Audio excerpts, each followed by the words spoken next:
दास की प्रार्थना इन साधु संत फकीरों से जो गुरु बने बैठे हैं, ठीक है उनका उद्देश्य भले ही अच्छा होगा, लेकिन वो परिचित नहीं है, कुमार्ग पर जा रहे हैं, स्वयं भी वापस आवे, अपने शिष्यों से भी कह दें कि ज्ञान हमारा ठीक नहीं है, वास्तव में ठीक नहीं है, नहीं तो जनता को तो पता लगेगा ही लगेगा। ऐसा कहने से ये संत अब बाहर मुक्त हो जाएंगे जो आज गुरु बने बैठे हैं, झूठे पासपोर्ट बना रहे हैं, अंत में इनको बड़ी भयंकर मार पड़ेगी। दास इनके हित में कह रहा है, कोई इनका दुश्मन नहीं है, एक मित्र के रूप में काम कर रहा हूं सबके।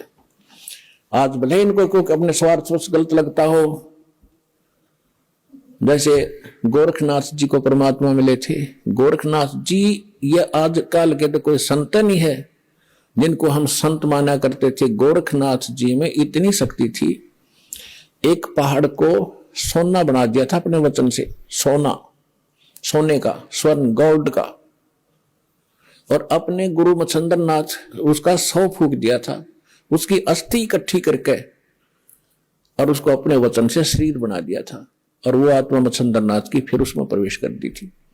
और फिर भी बोला हुआ था, फिर भी मोक्ष नहीं था उसका। अपने आत्माओं तब परमात्मा मिले थे उनको, और कहा था कि गोरखनाथ में सभी का गुरु हुआ, सबका एकमात्र गुरु मैं हूं पूरे विश्व में। ये संत भाषा है, क्योंकि ये पद्य भाग के अंदर अपने राग के अनुसार बोला जाता है। कहा कि गोरखनाथ में सबन का गुरु हुआ।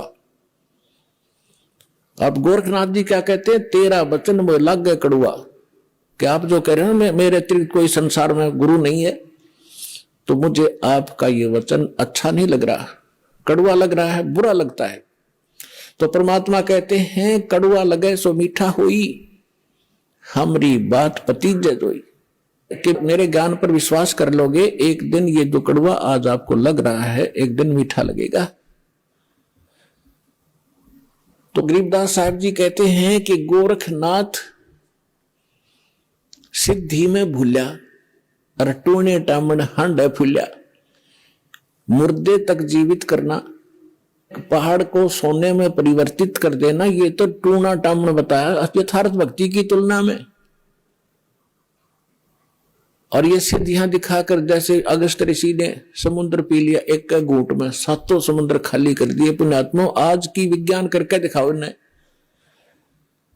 और जो आध्यात्मिक शक्ति है उसके तुलना में ये जो भौतिक विज्ञान तो पाश्यंग भी नहीं है। लेकिन उन्होंने वो विज्ञान का दुरुपयोग किया, अध्यात्म विज्ञान का। अब ये भी दुरुपयोग कर रहे हैं परमाणु वगैरह बना करके। तो उन्होंने भी ऐसे ही परमाणु बनाए थे, इन सिद्धियां प्राप्त करके लोगों को तमाशा ड्रामा दिखा के अपने साथ लगा लिया और अपने आप में यह प्रभु पा किए। तो गोरखनाथ के विषय में कहा कि गोरखनाथ सिद्धि में भूल्या, भगवान भूल गया, उसी से अपने आप को बहुत बड़ा महापुरुष मान लिया, और टूने टामन हंड फूल्या। परमात्मा ने कहा कि तुम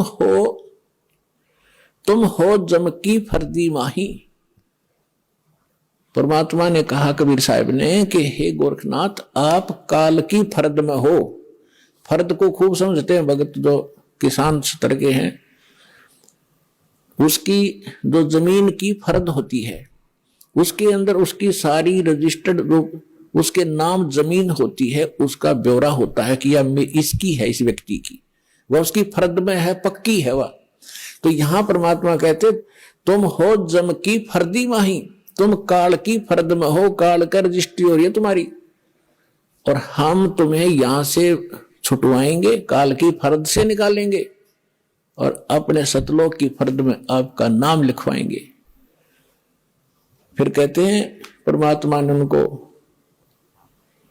गोरखनाथ जी को भी शरण में लिया, उनकी काफी कोशिश की, अपनी सिद्धि शादी दिखाकर परमात्मा ने सब कैंसिल कर दी उसकी सिद्धि। तब उस प्यारी आत्मा ने परमात्मा को स्वीकार किया। तो कहने का भाव यह है, दास जो आज ज्ञान दे रहा है, वैसे किसी को कड़वा लगे, एक दिन समझ में आओगी ना जब बात, आपने बहुत बढ़िया लगेंगी सारी कहानी। तो इन महापुरुषों ने परमात्मा को बताया कि अनंत कोट ब्रह्मांड का एक रति नहीं भारे, सतगुरु पुरुष कबीर हैं ये कुल के सिरजनहारे, गरीबदास साहिब जी ने कहा है। हम सुल्तानी नानक तारे दादू को उपदेश दिया, जात जुलाहा भेद न पाया वो काशी माहे कबीर हुआ।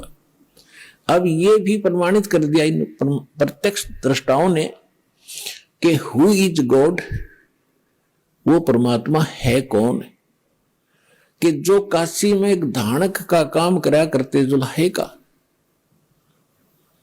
वो काशी में वो परमात्मा है।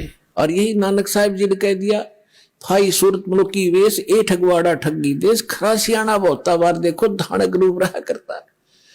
अपने आत्माओं जो उन महापुरुषों ने सचखंड में देखा मालिक को, जिसके लिए भटक रहे हम असंख्य युगों से, राजाओं ने राज त्याग दिया, साधकों ने सारा शरीर गाड़ दिया उस मालिक के पाने के लिए, उनके शरीर पर दीमक चढ़ गई, और जिनको परमात्मा मिल गया सहज में खुद आकर ले गया, वापस छोड़ा सारा सचखंड दिखाकर, और फिर वो सामने बैठा, तो वो महापुरुष की उस सतीथि को ना तो हम बयान कर सकते जो उनको महसूस हुआ होगा। हम तो एक रूढ़िवादी बन गए कि हमारे गुरु का कोई गुरु नहीं था, और वो कहते हैं गुरु बिन मोक्ष नहीं हो सकता। सैकड़ों जगह गुरु नानक देव जी ने खुद कहा है कि गुरु मिला तो शुद्धि पाई, गुरु मिला तो दीक्षा लीनी। और ये समझ कर दिया कि गरीबदास साहिब जी को परमात्मा तो वाणी दी द्वारा, उसने समझ गया है कि हम सुल्तानी नानक तारे दादू को उपदेश दिया, और जात दुलाहा भेद नहीं पाया काशी माए कबीर हुआ। और